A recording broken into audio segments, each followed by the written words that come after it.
তা আমরা প্রশ্ন করেছি যে জুলাই গণ অভ্যুত্থানের ঘোষণাপত্রের আসলে এই 5.5 মাস পরে কোনো প্রয়োজন ছিল কিনা, যদি থেকে থাকে সেটার রাজনৈতিক গুরুত্ব, ঐতিহাসিক গুরুত্ব এবং আইনি গুরুত্ব কি।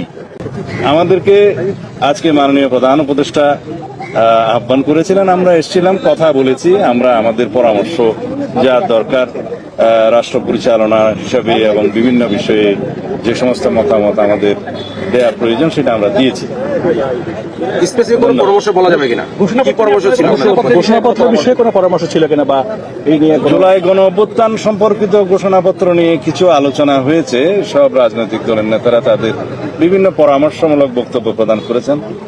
তা আমরা প্রশ্ন করেছি যে জুলাই গণ অভ্যুত্থানের ঘোষণাপত্রের আসলে এই 5.5 মাস পরে কোনো প্রয়োজন ছিল কিনা, যদি থেকে থাকে সেটার রাজনৈতিক গুরুত্ব, ঐতিহাসিক গুরুত্ব এবং আইনি গুরুত্ব কি, সেগুলো নির্ধারণ করতে হবে।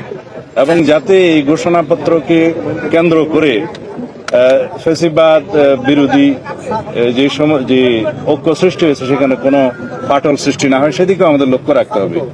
যদি কোনো রাজনৈতিক দলিল ঐতিহাসিক দলিলে পরিণত হয় সেই দলিলটাকে অবশ্যই আমরা সম্মান করি, কিন্তু সেটা প্রণয়ন করতে গিয়ে যাতে সব সংশ্লিষ্ট সকলকে অন্তর্ভুক্ত করা হয়, তাদের পরামর্শ নেওয়া হয়, আলোচনা করা হয়, সেই দিকটা আমরা পরামর্শ দিয়েছি।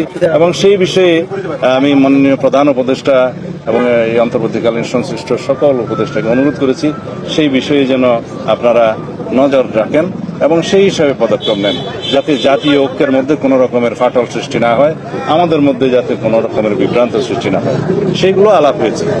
নির্বাচন নিয়ে কি কিছু আলাপ হয়েছে আজকে? না, অবস্থানটা কি ছিল ঘোষণাপত্র নিয়ে?